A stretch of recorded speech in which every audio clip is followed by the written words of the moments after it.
सनातन को बचाने वाला मैं समझता हूँ जो धर्म था उसको मैं एक तरह से गुरु की फौज ही बोलूँगा। सांसद वो नहीं जीती हैं, सांसद भाजपा जीती है। अच्छा। भाजपा के नाम पे जीता गया है। अच्छा। अगर आज कंगना रनौत को आप खड़ा करें, एक इंडिपेंडेंट कैंडिडेट की तरफ से खड़ा कर दें उन्हें, तो मैं समझता हूँ उनको 100 वोट भी कोई नहीं डालेगा। तो अगर ये शस्त्र नहीं होते तो आज हिंदुस्तान की हिस्ट्री कुछ और होती।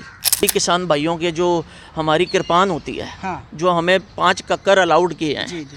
खुद कॉन्स्टिट्यूशन में ये लिखा हुआ है। नैरेटिव फैलाने में, प्रोपेगेंडा फैलाने में मीडिया ने बहुत अहम भूमिका निभाई। आज सांसद हैं कंगना रनौत जी, हाँ, वो भी और उन्होंने ये वर्ड यूज़ करे। क्या लग रहा है सर, जिस तरह से जो चुनाव का चल रहा है और यहीं ने किसानों की बात हो, हालांकि आपने सुना होगा किसान का मुद्दा एमएसपी का मांग है, और वही हरियाणा पंजाब में सबसे ज़्यादा किसान माने जाते थे, लेकिन प्रधानमंत्री नरेंद्र मोदी जी कहाँ मान रहे हैं उनको। जी नहीं, एमएसपी नहीं मांग पूरा कर रहे, लेकिन मानते हैं भी उन्होंने। इस चीज़ में हम लोग डिबेट करें और बहस करें, रादर ये उनको मालूम है कि उनके घर में अगर मान के चलिए किसी चीज़ का जो नीड है, मान के चलिए जैसे एमएसपी है, अगर किसी का कोई भी प्रोफेशन रहता है तो उससे बेहतर कोई नहीं बता सकता उसके लिए क्या अच्छा है। तो जब किसान ये बात बोल रहे हैं कि हमको जो हक हमारा है, जो हमारी डिमांड्स है वो मानी जाए, तो उसमें गलत कुछ नहीं है मेरे ख्याल से। बिल्कुल जी।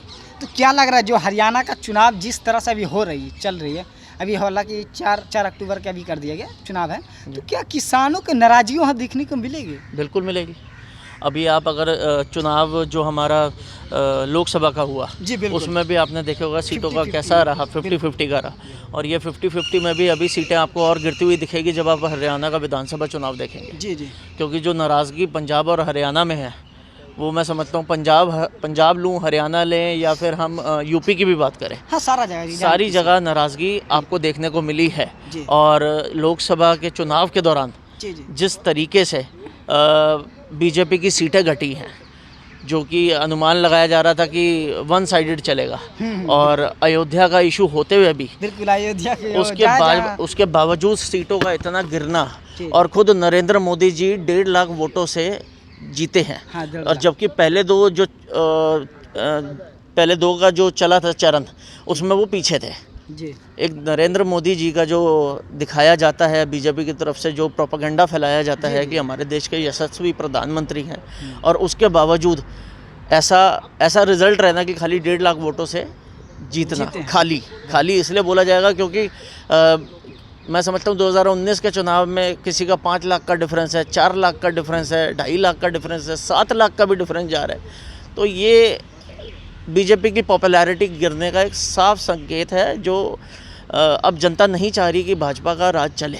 अच्छा, जिस तरह से वहाँ एक प्रत्याशी था, हालांकि जिस भी पार्टी खड़ा कर प्रत्याशी खड़ा था टक्कर में, अगर कोई बड़े नेता वहाँ पे खड़ा होते, जैसे प्रियंका गांधी हो, चाहे राहुल गांधी का कोई ऐसे नज़दीकी होते, तो कहीं ना कहीं मैं समझता हूँ कि कांग्रेस से जैसे शर्मा जी खड़े थे अमेठी से, स्मृति ईरानी, हाँ, उनका हार जाना, जबकि कितने गलत शब्द और उपशब्दों का भी उनकी तरफ से प्रयोग किया गया था शर्मा जी के लिए, किशोरीलाल शर्मा जी। हाँ जी, किशोरीलाल शर्मा जी के लिए, और उसके बावजूद उनका जीतना जी। और इस दौर जबकि वो खुद मंत्री रही हुई हैं, बिल्कुल, तो उसके बावजूद हारना, इससे हमें समझ आता है कि भाजपा का इसमें कितना अब पॉपुलैरिटी का एक ग्राफ रह रहा है। जी जी। उसका बहुत गिरावट है, और मैं समझता हूँ कि यही अगर 15 से 20 सीटों का और फ़र्क पड़ जाता तो शायद समीकरण अब दूसरे होते और भाजपा की सरकार हमें नहीं देखने को मिलती। तो सर एक सवाल और उठता है जी, किसानों को बोलते हैं कि जो पैसे लेकर बैठाए जाते हैं कांग्रेस का ही, और खालिस्तानी के बहुत सारे ऐसे शब्द भी आपने सुना होगा भी, जिस तरह से बात करते हैं बीजेपी को, क्या ये? देखिए, एक तरफ तो प्रधानमंत्री नरेंद्र मोदी जी लाल किले पे जब बाल दिवस मनाया जाता है, 4 साहिबजादे जो शहीद हुए थे और उनके याद में मनाया जाता है, और गुरु गोविंद सिंह जी महाराज के सजाई हुई फ़ौज, जिसको आज हम ट्विटर पे देखते हैं, कई बद दिमाग बेवकूफ़ लोग ये कहते हैं ये खालसा की फ़ौज हम कहते हैं, या हम कहते हैं गुरु की फ़ौज, और वो लोग बोलते हैं इसको आतंकियों की फ़ौज। ये उनका शब्द है। कई ऐसे ट्विटर पे प्रोपेगेंडा चलाने के लिए लोग रखे हुए हैं बीजेपी ने, जो किसान आंदोलन को कि 100 रुपये की बैठते माताएं, हैं, हमारी बुजुर्ग माताएं बैठती हैं। जी। आज सांसद हैं कंगना रनौत जी, हाँ, वो भी और उन्होंने ये वर्ड यूज़ करे। सर दे।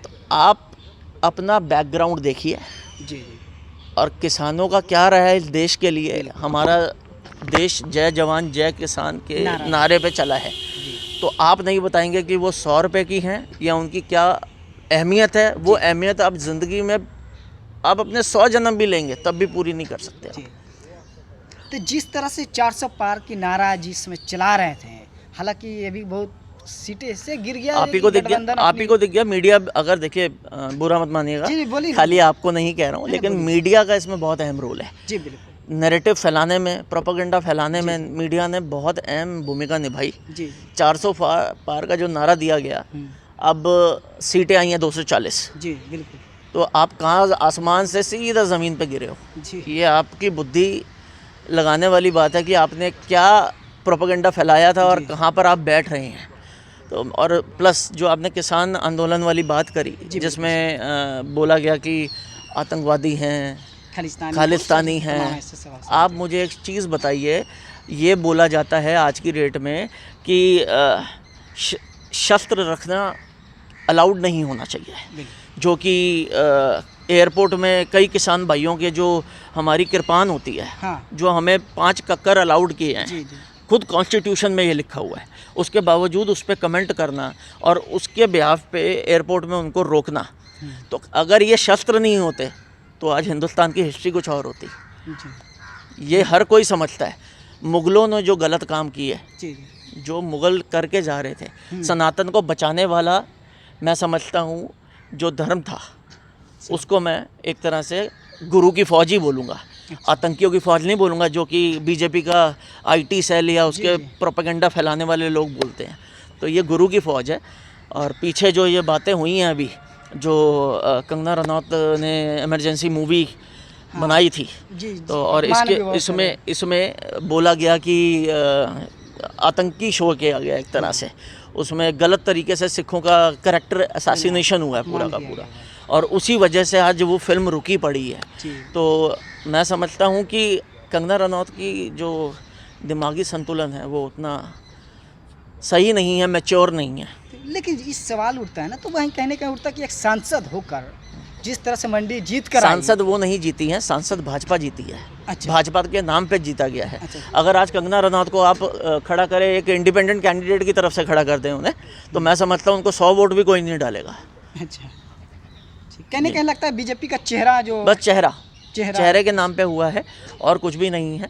और इसके अलावा जो मैं समझता हूँ कि कंगना रनौत की ज़बान, ये एक बहुत ज़्यादा सोचने का विचार है बीजेपी के लिए, जो आगे चल के उनको बहुत नुकसान देके जाएगा। एक सवाल और, जो सवाल उठता था, जो राम को लाया हम उन्हीं को लाएंगे, फिर वहीं देखने को नहीं मिलता है। राम जी ही वापस उनको भेज दिए ना। कहाँ सीटें आई? अयोध्या में आप सीट हार गए। अयोध्या जहाँ आपने मंदिर बनाया वहीं आप सीट हार गए। जहाँ विकास का दावा आपने करा है, आपका विकास किस बिहाफ पे था? आज जीएसटी आप उन लोगों के ऊपर लगा रहे हो, कॉमन मिडिल मैन के ऊपर लगी हुई है। आप विकास की बात कर रहे हैं, कॉमन मिडिल मैन के ऊपर खाली 18 से 28% की जीएसटी लगी हुई है। और जो सो कॉल्ड इनके अदानी जी, अंबानी जी, इनके लोग, इनके लाखों करोड़ों के लोन भी माफ़ होते हैं। विजय माल्या इनसे वापस नहीं लाया जाता, नीरव मोदी इनसे वापस नहीं लाया जाता। और 2014 में जब शुरुआत हुई थी तो हर बंदे के अकाउंट में 15 लाख रुपए आने का जुमला फेंका गया था। तो मैं समझता हूँ कि लोगों को समझना बहुत ज़रूरी है कि हिंदुत्व के नाम पे ये खाली लोगों को बरगलाया जा रहा है। और देश के लोग इतने समझदार हैं कि उनको समझ आती है कि कोई भी व्यक्ति खाली हिंदुत्व के नाम पे उनको मूर्ख नहीं बना सकता।